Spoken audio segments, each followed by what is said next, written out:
月亮已经升起，天地渐渐沉静下来。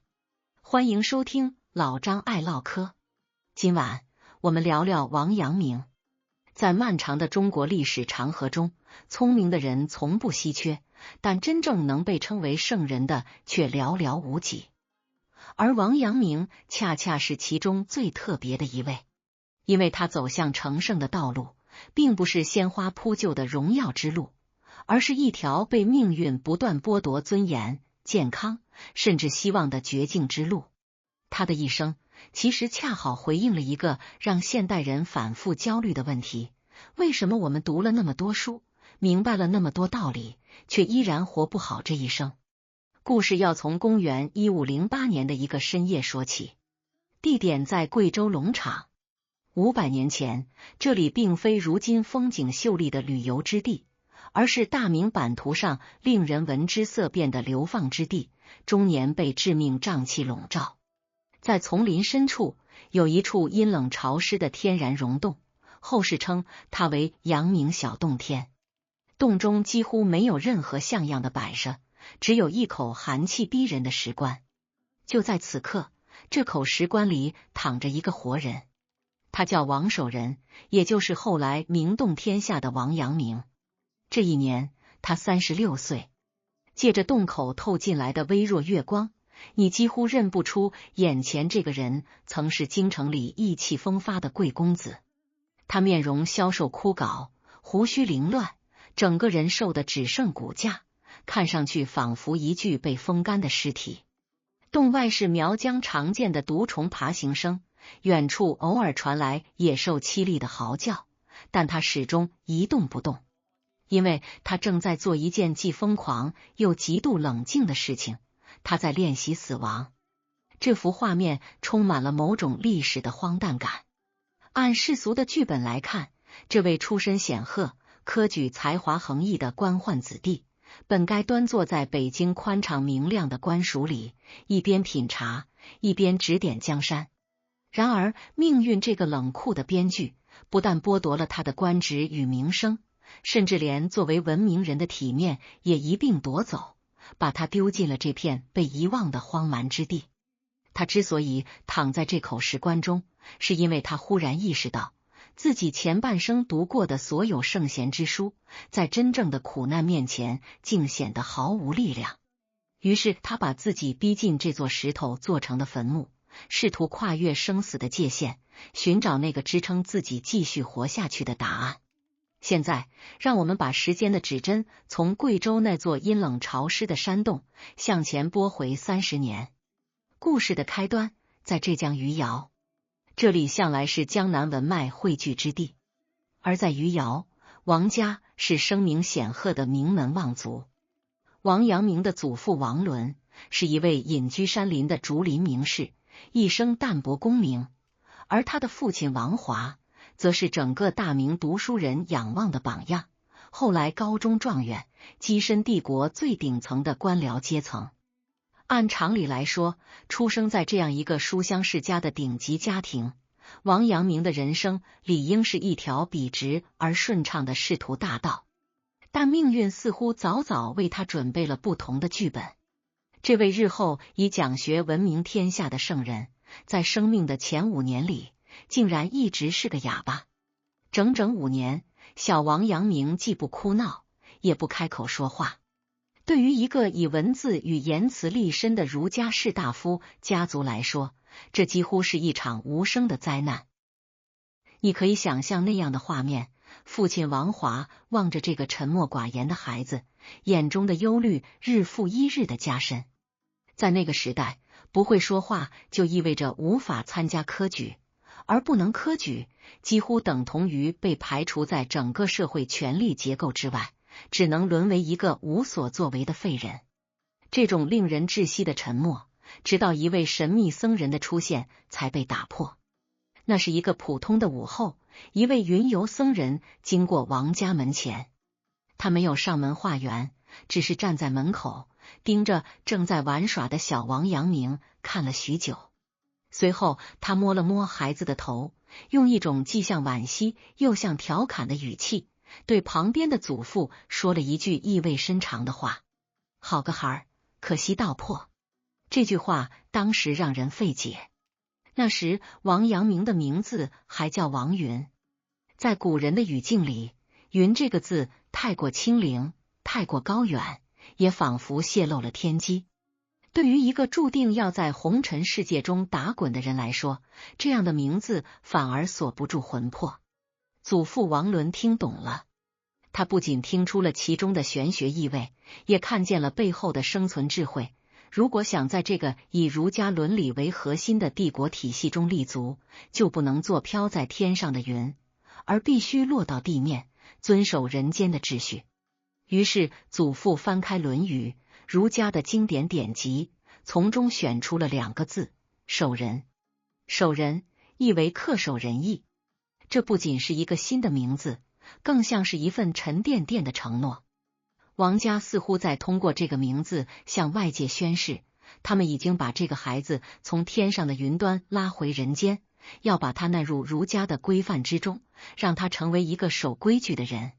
改名之后，奇迹发生了，王阳明竟然真的开口说话了。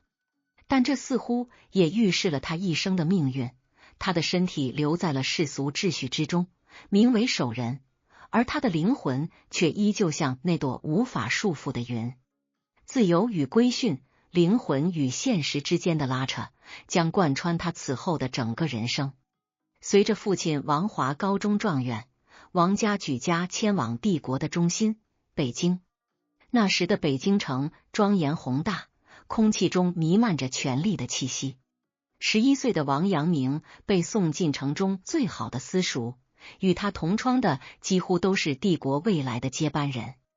大家的目标也十分明确，背诵圣贤经典，写出工整的八股文章，通过科举考试，成为像王华那样的大官。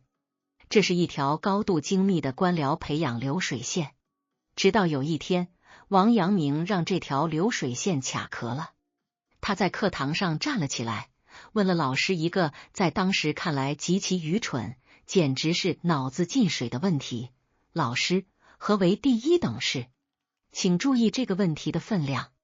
一个11岁的孩子在问人生的终极目标。老师愣了一下，大概觉得这孩子是明知故问，便理所当然的回答：当然是读书登第，金榜题名。在老师看来，这不需要讨论，考状元做大官，光宗耀祖，这就是大明朝所有男人的终极梦想，也是这间教室存在的唯一理由。但王阳明皱了皱眉头，他看着老师，像看一个为了芝麻丢了西瓜的可怜人。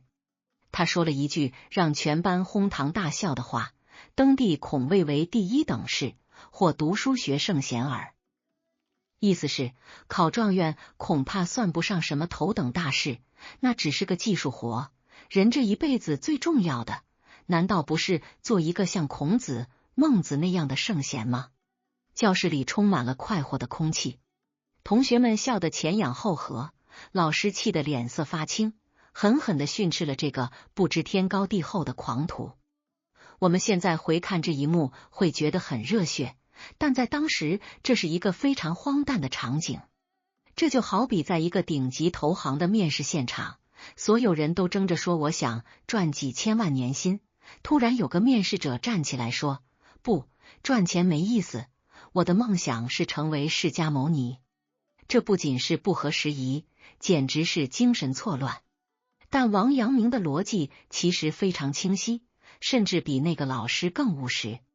因为他的父亲就是状元，他每天看着父亲早出晚归，在官场的倾轧中如履薄冰，在无休止的文书工作中消耗生命。作为状元之子，他比任何人都早一步看透了这场游戏的底牌。如果第一等事就是当大官，那父亲已经做到了。可为什么父亲看起来并不快乐？为什么这个帝国依然充满了污秽？如果终点本身就是虚无的，那么通往终点的奔跑还有什么意义？这颗叛逆的种子一旦种下，就再也无法拔除。尽管在父亲的棍棒和老师的训斥下，王阳明依然表现得像个优等生，但他内心的那个观察者已经觉醒了。他开始用一种抽离的、审视的目光打量着周围这个忙忙碌碌的世界。这种天才的早慧和狂放，在他随父亲游览金山寺时达到了一次集中爆发。那年，王华在南京做官，带着一群同僚和儿子去金山寺游玩。金山寺耸立在长江中心，月光如洗，江水滔滔，正是文人骚客诗兴大发的好时候。酒过三巡，大人提议作诗，但面对如此壮丽的景色，再加上状元王华在场，大家都点拘谨，生怕写得不好丢了面子。就在大人们推搡、搜肠刮肚的寻找韵脚时，少年的王阳明站了出来。他看着脚下奔腾的长江，看着远处与水面相接的夜空，随口吟道：“金山一点大如拳，打破沧江底后天。美高台上月轮满，吹彻玉箫拂动眠。”大人们惊呆了，让他们震惊的不是词藻的华丽，而是这个孩子的视角。在普通人眼里，金山是一座宏伟的大山，人是渺小的，但在少年的王阳明眼中，如果站在足够高远的天空俯瞰，大山不过是拳头那么大的一点。这句金山一点大如拳，暴露了王阳明内心可怕的格局。他的精神世界实在太大了，大到连巍峨的金山在他眼里都成了盆景。他甚至想象自己醉卧在月亮上吹起玉箫，连水底沉睡的龙都被他吵醒了。这哪里是一个准备考科举的儒家乖宝宝，这分明是一个狂放不羁的谪仙人。父亲王华看着这个才华横溢的儿子，心情大概是复杂的。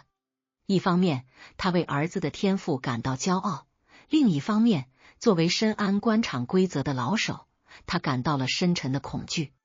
在大明朝，才华是一把双刃剑，而狂则是致命的毒药。一个眼里看世界如拳头大小的人，怎么可能甘心低头钻进那狭窄的官场？如果说童年的王阳明是一个手里拿着星空地图，却被困在名为神童标签下的异类，那么青春期的他决定把这张地图付诸实践。他不再满足于在口头上质疑第一等事，他要动身去寻找它。这种寻找是以一场极其荒诞的逃婚拉开序幕的。那年王阳明17岁，按照明朝士大夫的标准剧本，这是一个男人成家立业的关键节点。父亲王华不仅为他安排了锦绣前程，更为他选了一门绝好的亲事。新娘是江西南昌朱氏的女儿，岳父是布政司参议，典型的门当户对，强强联合。迎亲的队伍浩浩荡荡的开到了南昌，红烛高照，宾客迎门，整个南昌城的头面人物都来了，空气中弥漫着喜庆和世俗的热闹。按照流程，新郎官此时应该在前厅敬酒，或者在去往洞房的路上心跳加速。但是新郎不见了，这不是那种因为反抗包办婚姻而发生的私奔，也没有什么狗血的爱情故事。王阳明失踪的理由，放在任何时代都足以让人觉得匪夷所思。他去修仙了。就在婚礼当天的下午，王阳明百无聊赖的在南昌城里闲逛，无意中走进了一座叫铁柱宫的道观。这原本只是一次偶然的散步，直到他看见了一位在那打坐的老道士。那个道士并没有展现什么呼风唤雨的神通，他只是静静地坐在那里，那种与世隔绝的宁静像磁铁一样，瞬间吸住了王阳明那颗躁动不安的心。对于一个从小就在思考何为第一等事的少年来说，眼前这个道士似乎提供了一个全新的选项。也许答案不在朝堂，而在山林；不在经世致用，而在长生出世。于是不可思议的一幕发生了，一边是豪宅里锣鼓喧天，岳父一家急得像热锅上的蚂蚁，派出的家丁把南昌城翻了个底朝天；另一边，在昏暗寂静的道观里，身穿新郎吉服的王阳明正盘腿坐在蒲团上，跟着道士学吐纳，学养生。他这一坐就是一整夜。当第二天清晨，岳父的人终于在道观里找到他时，他正闭着眼睛，沉浸在一种玄妙的气感里。他完全忘记了自己是谁，忘记了还有一个新娘在等他掀盖头。这件事在当时成为了南昌城的笑谈，大家笑他是个乐痴。但在我们看来，这其实是一种充满宿命感的挣扎。17岁的王阳明潜意识里在抗拒那个既定的成人世界，他试图通过道家的出世来逃避儒家的入世。他像一个溺水的人，抓住了一根叫养生的稻草，拼命想游离那个功利主义的岸边。当然，这根稻草最终没能救他。由于岳父和父亲的强力干预，他还是被拽回了世俗的轨道，乖乖的结了婚，然后带着妻子回到了余姚老家。道教的路似乎走不通，王阳明决定换一条路。既然出世太难，那我就在入世的学问里做到极致。他把目光重新投向了儒家的最高权威朱熹。这就引出了王阳明前半生最惨烈也最具黑色幽默意味的一场战役——革竹子。当时的读书人信仰的核心是朱熹的理学。朱熹告诉大家，理是宇宙的终极真理，它存在于万事万物之中。如果你想成圣，就得去格物致知，就是盯着一个东西看，研究它，剖析它，直到你悟出里面的道理。年轻的王阳明对此深信不疑。他想，既然我要做圣人，那我就得悟。革什么呢？他看中了祖父院子里的一片竹林。竹子虚心有节，是君子的象征，这里面一定藏着天大的道理。于是21岁的王阳明叫上了他的表哥，一位同样想成圣的热血青年。两个人搬了小板凳，坐在竹子面前开始革。这是一场人和植物的对视，也是一场精神与物质的较量。第一天，表哥精神抖擞，盯着竹子看了一整天，除了看出来竹子是绿的有节之外，什么也没悟出来。第二天，表哥依然坚持，但眼神开始涣散。到了第三天，表哥撑不住了，头晕眼花，宣布投降。这竹子里哪有什么道理？只有文字。表哥退出了，去做凡人了。但王阳明没有退，他的轴劲上来了。他认为表哥失败是因为不够诚心。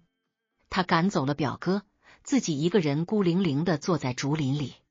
第4天、第5天、第6天，无论刮风下雨，他就像一尊雕塑一样盯着那根竹子。他在脑海里疯狂地检索读过的所有圣贤书，试图建立起眼前这根植物纤维与宇宙真理之间的联系。他在问，竹子为什么是直的？为什么是空的？这种直与空如何指导我治理国家、安顿身心？然而竹子很冷漠，它就在那里随风摇摆，没有发出任何声音，也没有传递任何天理。到了第7天，王阳明没有成圣，他崩溃了。长期的精神高度紧张，加上风吹露宿，他的身体彻底垮了。他开始剧烈的咳嗽，甚至吐血。这不仅是身体上的病痛，更是精神上的重创。这是一场彻头彻尾的悲剧。一个绝顶聪明的天才，拿着一本被世人奉为圭臬的说明书，严格按照步骤操作，结果不仅没有修好自己的人生，反而把自己搞废了。躺在病床上的王阳明陷入了深沉的绝望。他开始怀疑自己，是不是我太笨了？为什么朱熹说的那么信誓旦旦，我却革不出一点道理？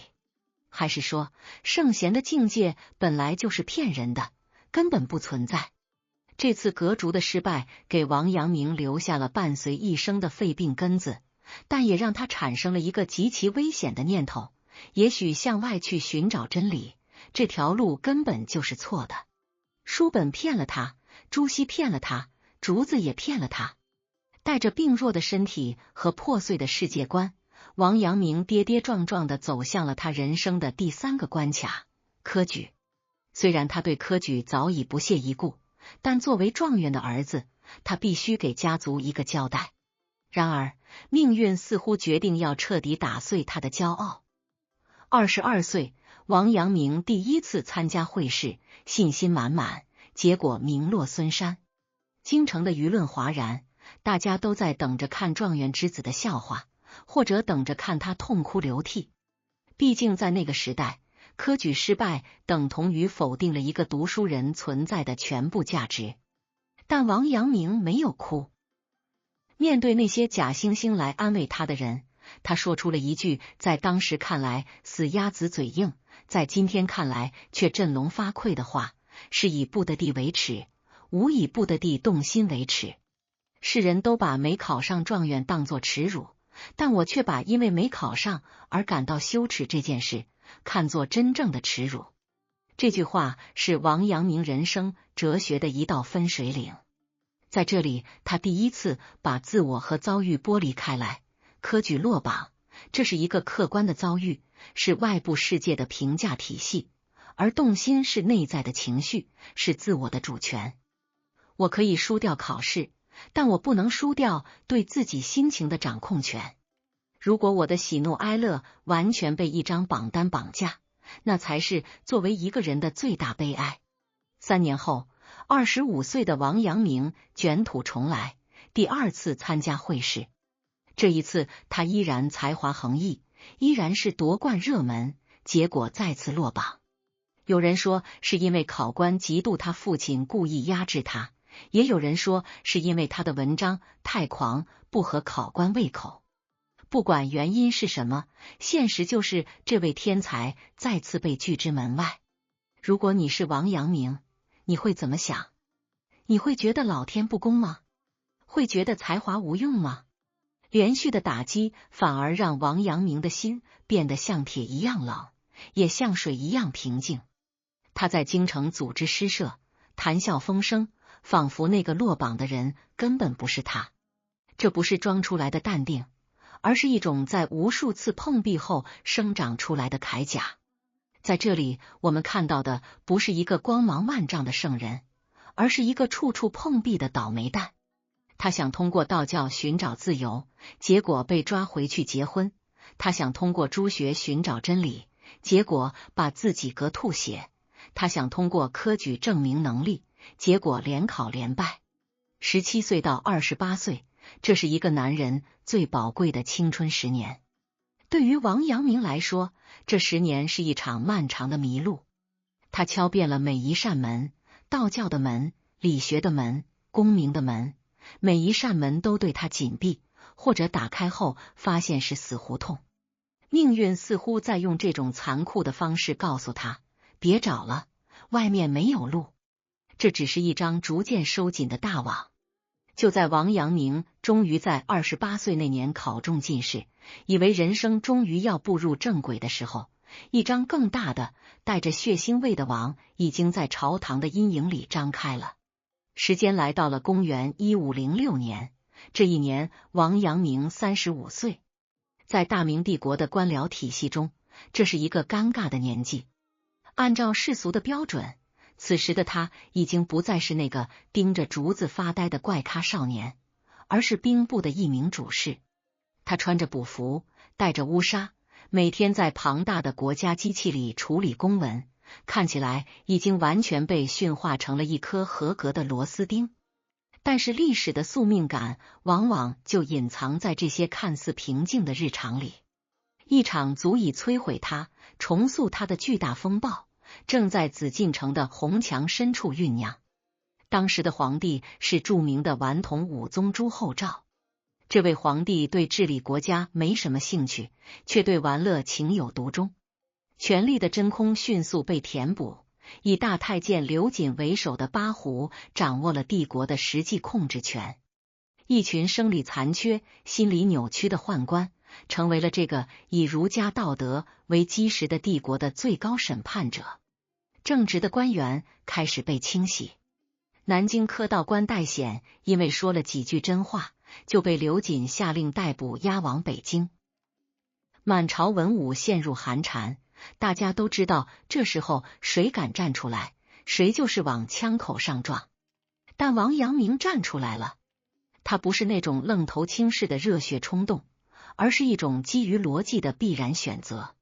记得他在私塾里问的那个问题吗？何为第一等事？如果读书是为了做圣贤，那么当忠良受冤、社稷将倾时，一个圣贤该怎么做？答案只有2个字：发声。他上了一道谏逐忠臣书，言辞并不激烈，却字字诛心。这封奏书没有救下戴显，却成功的把自己送进了刘瑾的黑名单。惩罚来得极快，而且极其羞辱。刘瑾没有直接杀他，而是赐予了他一项大明官员的专属噩梦——廷杖。行刑地点在午门，这里通常是颁布诏书、彰显皇恩浩荡的地方，此刻却变成了屠宰场。王阳明被锦衣卫像拖死狗一样拖到大殿前，在众目睽睽之下被剥去官服，褪去底裤。请想象一下这个画面：一位饱读诗书、名节如生命的士大夫，在光天化日之下深受裸体之辱。这不仅是对肉体的摧残，更是对尊严的公开处决。棍子，整整40棍，每一棍都像是历史对他前半生所有骄傲的嘲笑。你不是要学圣贤吗？这就是圣贤的代价。你不是想格物致知吗？此刻打在你身上的棍子就是最真实的物，钻心的剧痛就是最深刻的知。当刑罚结束时，王阳明已经是一团血肉模糊的烂泥，他昏死了过去，气息微弱的几乎感觉到不到。所有人都以为他死定了，甚至连那个负责行刑的锦衣卫可能都觉得，这不过又是一个不知天高地厚的书生，马上就会变成乱葬岗里的一具无名尸。但他奇迹般的挺过来了，在赵玉那阴暗潮湿的地牢里，靠着顽强的意志，他从鬼门关爬了回来。但这仅是开始。刘瑾见他没死，便大手一挥，把他流放到贵州龙场。贵州龙场在当时的地图中几乎等同于世界的尽头，那里没有驿站，没有汉人，只有连绵的原始森林和被称为南蛮的少数民族。更重要的是，刘瑾并不打算让他活着走到那里。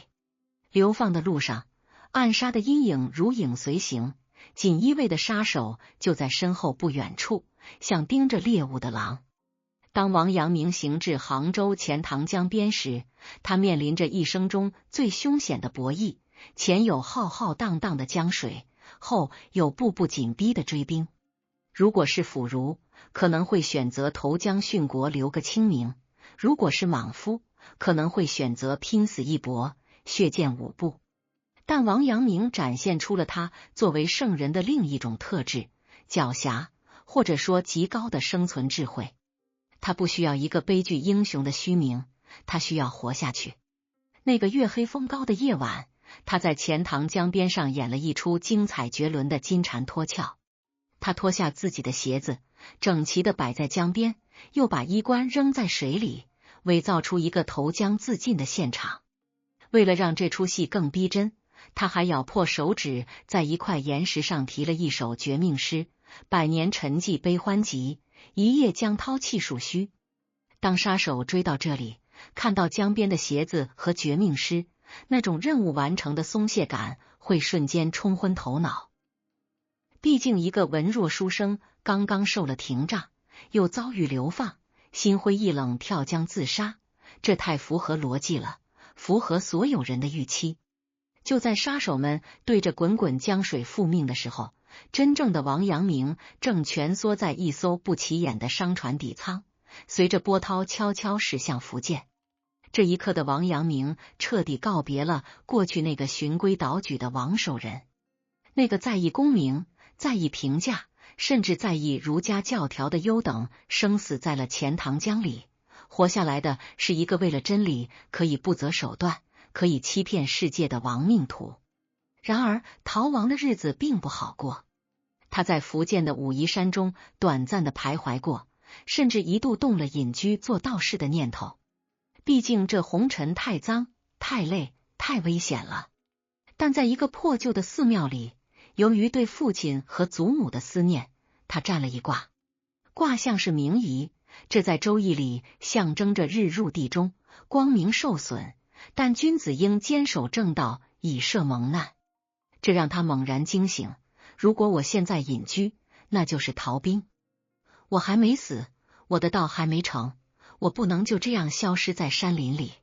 于是他做出了一个比逃跑更需要勇气的决定，掉头去龙场。既然命运把我指向了那个地狱，那我就去地狱里看看到底能不能开出花来。经过千难万险，跋涉了万水千山，他终于站在了贵州龙场的土地上。现实比他想象的还要残酷，这里与其说是流放地，不如说是原始丛林。没有官舍，没有粮食，语言不通，空气中弥漫着腐烂树叶和毒瘴混合的味道，吸一口都让人胸闷。曾经的京城兵部主事，现在必须像个野人一样生存。他带着几个随从，在荆棘丛中砍出一条路，自己动手搭建草棚。这本身就已经够惨了，但更荒诞的事情发生了。那些跟着他来的随从，因为水土不服和精神崩溃，一个个全部倒下了。按照封建等级制度，主人是天，仆人是地，但在龙场，天塌了，地陷了。王阳明这位昔日的状元公子不得不反过来伺候他的仆人。他亲自去山里砍柴挑水，给仆人熬药煮粥。看着仆人们在病痛中呻吟，情绪低落，王阳明没有摆架子，也没有抱怨。为了安慰这些人，他竟然开始唱起了家乡的民歌，甚至讲段子逗他们笑。在这个被世界遗忘的角落，在一间漏风的草棚里，一个衣衫褴褛的贵族正为一个下人喝粥，嘴里还哼着跑调的小曲。这个画面温馨吗？不，它是残酷的。它意味着王阳明已经被剥离得一干二净，官位、财富、尊严，这些他前半生赖以生存的外壳全部被粉碎了。随着冬天的到来，草棚已经无法抵御严寒和潮湿。王阳明发现了一个天然的溶洞，他搬了进去，给它起名叫阳明小洞天。但这个洞天并不美好，阴暗潮湿，那是毒蛇和蝙蝠的家。为了避免被湿气侵入骨髓，也为了思考那个终极问题，他让人在洞里打造了一口石棺。是的，我们回到了故事开头的那一幕。日复一日，王阳明躺在石棺里，他在做什么？他在做减法。他问自己，如果我现在没有任何功名，我还是我吗？是的。如果我现在没有任何财富，我还是我吗？是的。如果我现在失去了健康，甚至失去了生命，那个理还在吗？他在石棺里把朱熹的理学，把孔孟的教条，把朝廷的律法一层一层的剥掉。他像一个疯狂的雕刻家，在雕刻自己的灵魂，试图把所有多余的杂质都剔除，只留下最坚硬的核心。那个核心究竟是什么？日子一天天过去，龙场的雨来了，雷声在山谷中回荡，震得石壁嗡嗡响。那是公元1508年的一个深夜，风雨交加，电闪雷鸣。躺在石棺里的王阳明已经到了精神和肉体的极限。这么多年来，他一直在向外看，看向竹子，看向书本，看向朝廷，看向圣贤。他一直在寻找一个外在的标准答案来安顿这颗躁动的心。突然，一道闪电划破夜空，照亮了漆黑的洞穴。那一瞬间，就像一道电流击穿了他的大脑。他突然从石棺中坐了起来，发出了一声长啸。这笑声穿透了风雨，惊醒了沉睡的仆人，也惊动了山林里的野兽。他狂喜地跳下石棺，手舞足蹈，像个疯子一样大喊：圣人之道，无性自足，不假外求。圣人之道，无性自足，不假外求。原来如此，原来如此，原来我以前全错了。那个理根本不在竹子里，根本不在书本上，根本不在朱熹的注释里，理就在我心里。这颗心不是那团血肉，而是那个能知善知恶，能感知痛苦与快乐的主宰。如果我的心不去看竹子，竹子就没有意义；如果我的心不去感知世界，世界就不存在。以前我总觉得心是空的，需要用知识去填满，现在我才知道心本来就是满的，它本身就是宇宙的源头，是万物的尺度。这就是震古烁今的龙场悟道。龙场悟道让王阳明拥有了强大的内心，但要让这颗心去改变世界，他还需要一个契机。2年后，那个把他推向深渊的恶魔刘瑾倒了，王阳明终于走出了龙场。随后的几年里，凭借着知行合一的智慧，他从一个小小的县令做起，治理地方，整顿吏治，展现出了惊人的才干。这块金子终于发光了。他被当时的兵部尚书王琼一眼相中，破格提拔为南赣巡抚。谁也没想到，这位曾经的文弱书生竟然是天生的军事奇才。在南赣，他像切瓜切菜一样，剿灭了横行几十年的山贼。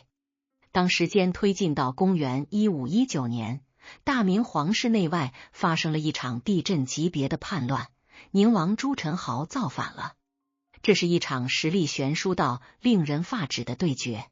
洪觉方，宁王朱宸濠，他为此准备了整整10年，手握10万精兵，控制了长江中下游的咽喉，甚至还私自打造了皇冠和龙袍，野心勃勃的要顺流而下，直取南京。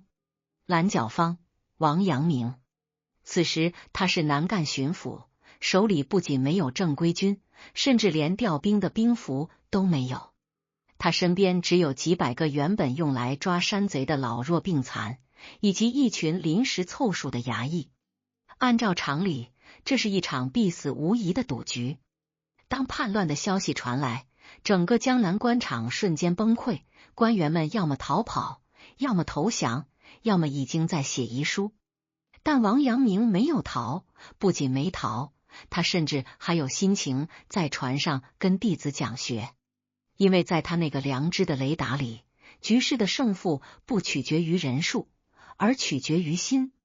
他发现宁王虽然兵强马壮，但有一颗极其脆弱、充满疑虑的心。于是这场战争变成了人类历史上罕见的心理战教科书。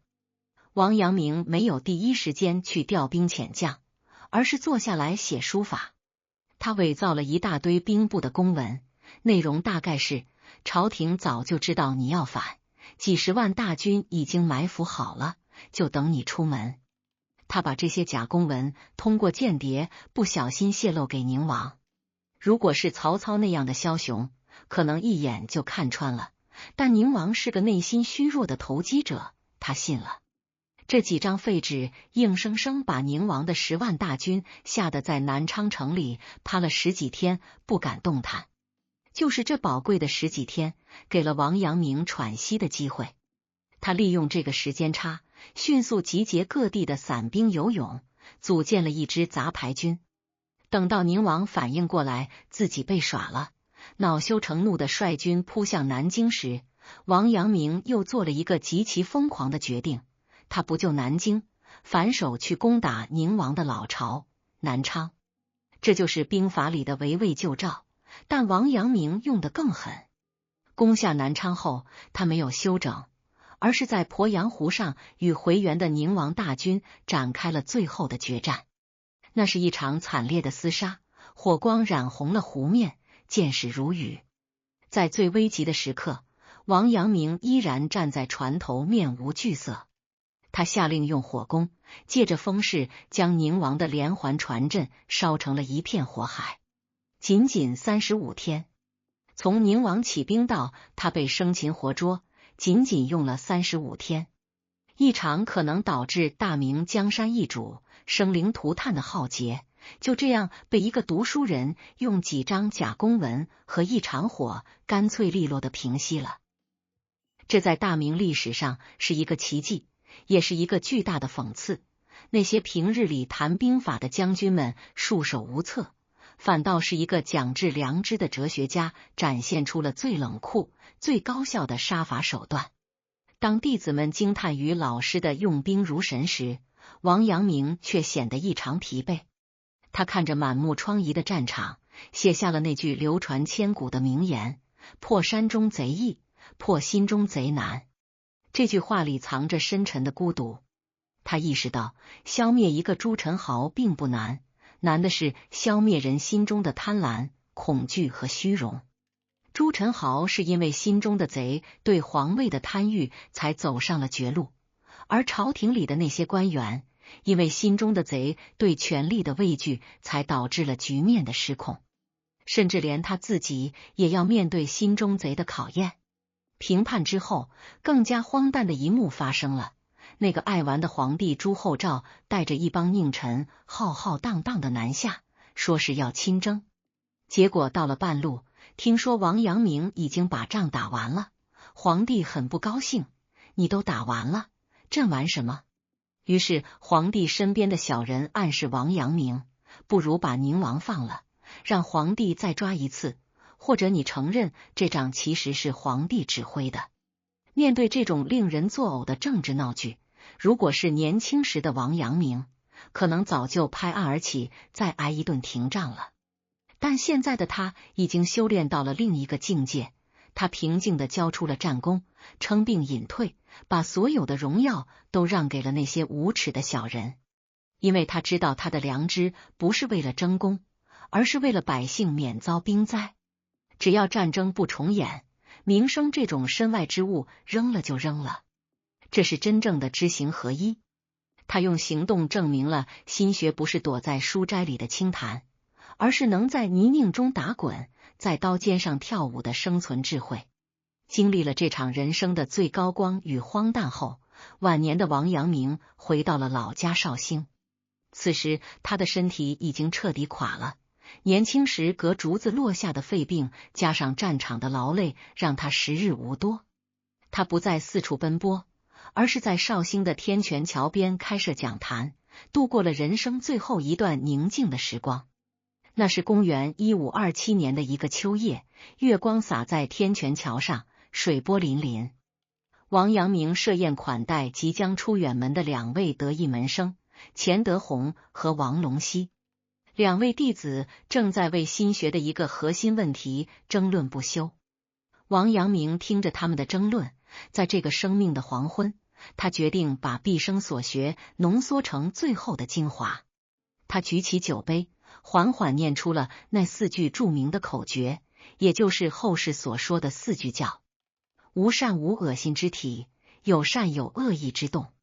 知善知恶是良知，为善去恶是格物。这4句话就像4颗钉子，稳稳地定住了中国哲学的版图。他告诉弟子，人的心体本来像明镜一样，没有善恶，当念头一动，就像镜子上落了灰，就有了善恶，能立刻察觉到这个念头是好是坏，这就是良知。而根据良知去行动，去保留善的，去掉恶的，这就是格物。没有什么玄之又玄的理论，这就是最朴素的操作指南。他把成圣的权力从皇帝、圣贤和经典的垄断中解放出来，交给了每一个普通人。无论你是贩夫走卒还是引车卖浆者，只要你肯听从内心的良知，你就是圣人。讲完这4句教后不久，王阳明奉命最后一次出征，平定广西的叛乱。这一次他拖着病体，像一根即将燃尽的蜡烛，在南疆的蛮荒之地再次燃放了光芒，并不血刃地解决了问题。但他的生命之火也终于烧到了尽头。公元1529年1月，在回乡的船上，当船行至江西青龙铺时，王阳明感觉大限已至。那是冬日的清晨，江面上雾气弥漫，船舱里很安静，只有江水拍打船身的声音。弟子周基流着泪走进船舱，问老师：“先生还有什么遗言吗？”王阳明费力地睁开眼睛，看着这位陪伴自己的弟子，又仿佛穿透了船舱，看到了那个5岁不会说话的自己，看到了那个在金山寺吟诗的少年，看到了那个在龙场石棺里长啸的狂人，看到了鄱阳湖的大火，看到了天泉桥的月光。这一生太苦了，也太精彩了。他遭受了那个时代所有的恶意，却报之以最大的善意。他一直在寻找第一等事，现在他找到了。他嘴角微上扬，露出了一个孩子般纯净的微笑，轻声说道：“此心光明，亦复何言？我的心是光明的，这就够了，还有什么好说的呢？不需要辩解，不需要立传，不需要向这个世界索取任何理解，因为所有的答案都已经在他心里圆满了。”说完这句话，这位大明王朝最后一位圣人慢慢闭上了眼睛。那艘载着王阳明遗体的孤舟，最终消失在了青龙铺的迷雾中。大明王朝的风依然在吹，紫禁城的钟鼓依然在响，看似什么都没有改变。但是一种看不见的东西已经随着那句“此心光明”深深地植入了那个民族的血脉里。在他身后，他的心血像野火一样燎原。有人用它来整顿朝纲，有人用它来教化乡里，甚至在几百年后，这颗火种漂洋过海到了日本，成为了明治维新的精神原动力。那位在石棺里悟道的疯子，最终成为了东亚文化圈里一座无法绕过的高山。但今晚，希望你不仅把它当作一座高山来仰望，我想请你把目光从那个遥远的16世纪收回来，看一看现在的自己。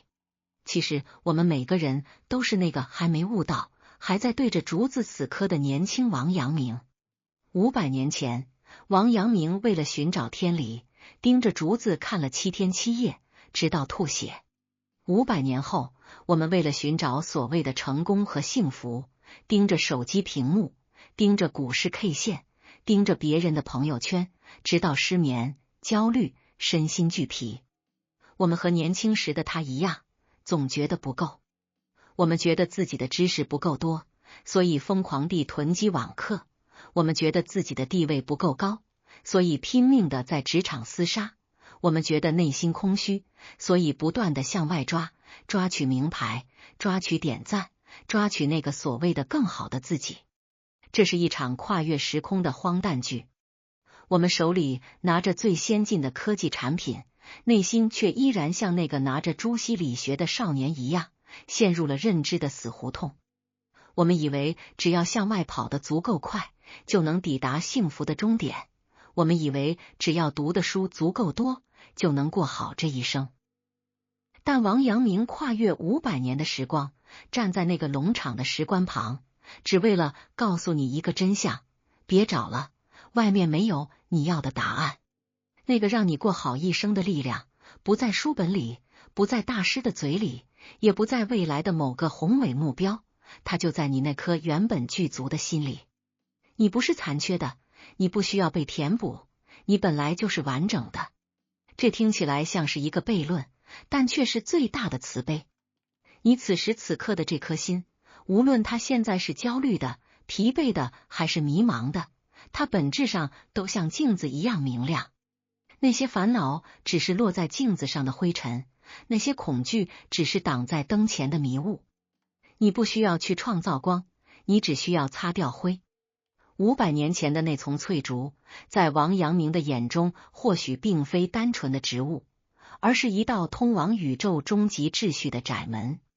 那时的他尚且年轻且执着，试图通过朱子所倡导的格物致知，从外部世界的物质形态中压榨出某种绝对的真理。7天7夜的凝视，是一场肉身与草木的肉搏，是意志试图凌驾于自然法则之上的壮举，最终却以身体的崩坏和鲜红的呕吐物告终。那口血其实是理想主义在坚硬现实面前撞碎的声响。然而，这种格的姿态虽然在手段上略显笨拙，其内核却是向上的、求索的，是一种为了抵达灵魂彼岸而不惜燃烧自我的精神苦旅。他盯着竹子，是在盯着一个他不曾理解的宏大世界，试图用最原始的诚实去交换一个关于存在的答案。转瞬500年，时代的巨轮将我们从幽静的竹林推向了霓虹闪烁的数字荒原。我们依然在盯着某些东西，但这种凝视已经从一种主动的探索退化为一种被动的受虐。手机屏幕散发出的微弱蓝光成了现代人的神龛。我们在那方寸之间寻找成功，却往往只看到成功被异化后的残影。我们在算法推荐的洪流中寻找幸福，却往往只捡拾到一地琐碎的焦虑。盯着股市 K 线的起伏，我们把自己的一生缩减成了跳动的红绿数字，心跳随之律动，灵魂却逐渐枯萎。盯着别人的朋友圈，我们是在从他人的修图滤镜中窥视一种被精心剪裁过的生活，并以此为标尺，将自己真实的、粗糙的、充满褶皱的生活裁剪得血肉模糊。这种凝视不再是为了格物，而是为了在不断的比较中自我物化。如果说王阳明当年的挫败是由于他试图从外物中求理，那么现代人的悲剧则在于我们不仅在求外物，而且彻底迷失在了外物的倒影里。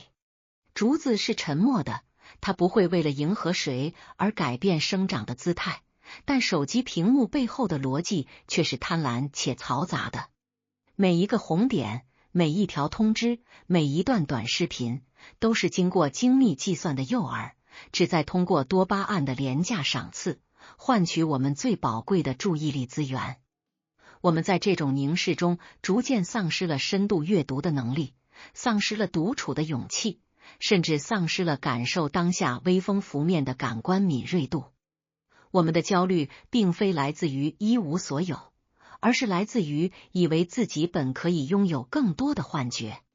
那种失眠后的心悸，那种面对虚空时的恐慌，本质上是我们正在变成自己所凝视之物的奴隶。当王阳明在龙场那潮湿的石洞中豁然开朗，悟出心即理的那一刻，他实际上完成了一次伟大的撤退。他意识到，天理并不在竹子的结疤里，也不在古圣先贤的固执堆里，而就在那颗能感知、能判断、能共情的赤子心中。这是一次从客体向主体的回归，是从向外张望向内关照的根本转向。而现代人的修行，或许正需要这样一次相似的断舍离。我们不需要盯着那块冰冷的屏幕去寻找意义，因为意义本身就是由我们的意识所赋予的。那些股市的涨跌，他人的炫耀，虚拟的赞美，都不过是漂浮在心海之上的浮沫。如果我们不能像王阳明那样，在彻底的绝望中触碰自我的内核，那么这种身心俱疲的凝视就将永远持续下去，直到我们的生命力被彻底耗尽。在当下的社会语境中，成功被量化为点击量、存款余额和社交位阶，这种极度外化的标准，迫使每个人都不得不成为一名不知疲倦的格物者。我们格的是 KPI， 格的是升学率，格的是房产证。我们在这种格物中吐血，却未必能像王阳明那样吐出一颗悟道的心，反而可能吐出一副更加焦虑的躯壳。这种对成功的狂热追求，实际上是对幸福的一种背叛。真正的幸福往往发生在凝视停止的时刻，当你放下手机，抬头看见落日余晖，当你不再计算得失，只是单纯的享受一次深呼吸，当你从朋友圈的虚荣竞赛中退场，回到与家人真实且琐碎的交谈中，这些瞬间没有 K 线图的剧烈波动，却有着最坚实的生活质感。我们这个时代的病症，就在于我们格错了对象，也用错了力气。我们盯着外部的幻象太久，以至于忘记了如何闭上眼睛。王阳明的致良知是要求我们在复杂的世俗生活中，时刻保持那份清澈的觉知。这并不是说要让我们逃离屏幕，逃离社会，而是要求我们在面对这些外物时，依然拥有一种不被异化的主体性。如果我们能在盯着屏幕时，清醒地意识到那只是一个工具；在盯着股市时，坦然地接受风险与无常；在盯着朋友圈时，真诚地祝福他人，而非贬低自己，那么这种凝视就不再是自我消耗，而是一种生活的磨练。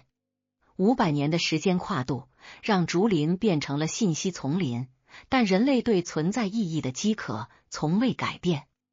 我们不必再像王阳明那样盯着竹子盯着到吐血，但我们必须学会在这个喧嚣的时代里，给自己的目光留一个回旋的空间。寻找天理也好，寻找成功也罢，所有的路径最终都必须汇聚到自我这个唯一的基点上。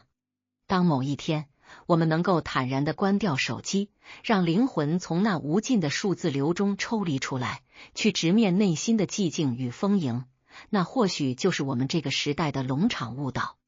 在那一刻，失眠会转化为安稳，焦虑会升华为淡然，而那个曾经身心俱疲的灵魂，也终将在对自我的重新发现中，获得真正的自由与从容。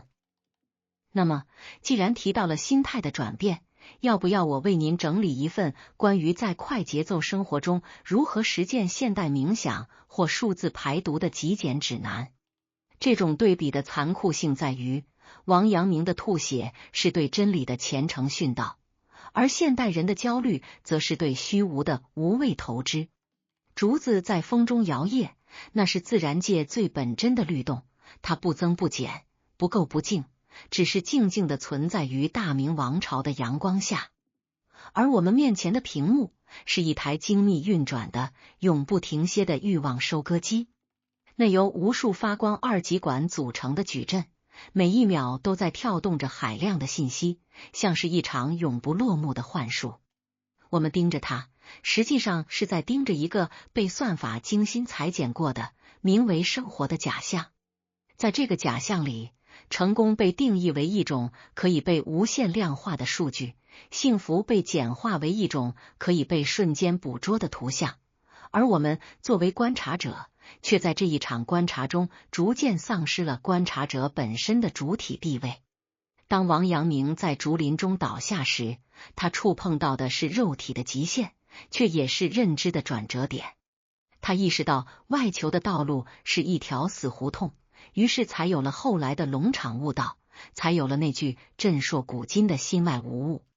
然而现代人的凝视却陷入了一种更深层的恶性循环。我们越是焦虑，就越是频繁地刷动屏幕，试图从那些琐碎的信息中寻找一丝慰藉或机会，而越是沉溺于这种被动的信息摄入，我们的内心就越是荒芜，焦虑也就随之成几何倍数增长。股市的 K 线图，那跳动的红绿线条，本质上是人类集体贪婪与恐惧的视觉化呈现。我们盯着它，试图预测未来，却不知未来早已在这一场场机械的凝视中被透支干净。别人的朋友圈，那一张张精修过的侧脸，一份份昂贵的下午茶，一场场说走就走的旅行，其实是社交媒体构建出的数字剧场。我们坐在观众席上，由于入戏太深，竟然忘记了自己也是这场戏的主角，反而因为台上的光鲜照出了台下的寒碜，从而生出一种近乎自虐的挫败感。这种跨越500年的盯着，揭示了人类在处理自我与世界关系时永恒的困境。王阳明的时代，人们困于礼教与教条，试图在秩序中寻找自由；我们的时代，人们困于数据与欲望，试图在自由中寻找秩序。但结果似乎殊途同归，如果不向内求索，任何向外的索取最终都会演变成一场精神的自焚。我们不仅在盯着屏幕，我们还在被屏幕割。算法比我们自己更了解我们的软肋，它知道哪种标题能让我们点开，哪种焦虑能让我们买单，哪种愤怒能让我们停留。在这种高强度的信息交互中，人的意志被稀释了，变成了一个个为流量贡献热度的神经末梢。王阳明隔竹子，竹子不会反过来隔他，但我们盯着手机，手机背后的资本与技术却在时刻拆解我们的感知力。失眠成了这个时代最普遍的勋章，也是最隐秘的创伤。当深夜来临，万籁俱寂，只有屏幕发出的盈盈幽光照亮那张疲惫的脸。在那一刻，我们寻找的不再是成功或幸福，而是一种逃避寂静的手段。因为寂静太重了，重到让我们不得不去直面那个一无所有的空虚的自我。于是我们继续滑动，继续盯着，直到眼睛酸涩，直到心脏由于长期缺乏深度睡眠而发出不规则的律动。这种身心俱疲不是因为劳作，而是因为空转。就像一台没有装载货物的发动机，在最高转速下疯狂轰鸣，最终只能由于过热而自我毁灭。我们追求的那种成功，如果必须以牺牲对生活本身的感知为代价，那么这种成功本质上是一场彻头彻尾的破产。我们需要一场现代意义上的农场悟道。这种悟道不需要我们去贵州的深山老林里躺在石棺中沉思，而是要求我们在拿起手机的刹那，能够生出一份觉察，在看到股市波动时，能够守住一份定力，在浏览他人生活时，能够保持一份本分。王阳明说致良知，这良知在现代语境下，或许就是那份不被算法绑架的独立判断力，是那份不被物欲遮蔽的审美能力。天理不在竹子里，也不在屏幕里，它在那双由于觉醒而变得清澈的眼睛里。当我们不再试图通过盯着外物来填补内心的黑洞，当我们开始学会把目光投向身边的草木、远处的云影，以及眼前那个真实、破碎却又充满生机的自我时，那种纠缠已久的焦虑才会如晨雾般散去。500年前的那口血，染红了中国哲学的新纪元。500年后的这身泪，或许正预示着一种新型生存哲学的诞生。这种哲学不再强调对外部世界的征服与占有，而是强调对内心世界的回归与重建。我们要革的不再是竹子，而是那个贪婪、恐惧，总是想跑在时间前面的念头。如果不能在精神上完成一次彻底的撤退，那么无论科技如何进步，我们也只不过是从一种苦行转入了另一种更高级、更隐蔽的苦行。只有当我们真正放下了对成功和幸福的病态执念，转而关注每一个当下的呼吸与感受时，我们才能从那片数字化的丛林中突围而出，重新找回那个失落已久的完整的自己。这种从凝视到回归的过程，虽然痛苦，却是一个人通往成熟与自由的必经之路。那么，既然这种回归如此重要，您是否愿意从现在开始，和我一起尝试一次只有10分钟的离线深度思考，去重新界定一下您心中那个不被外界干扰的成功标准？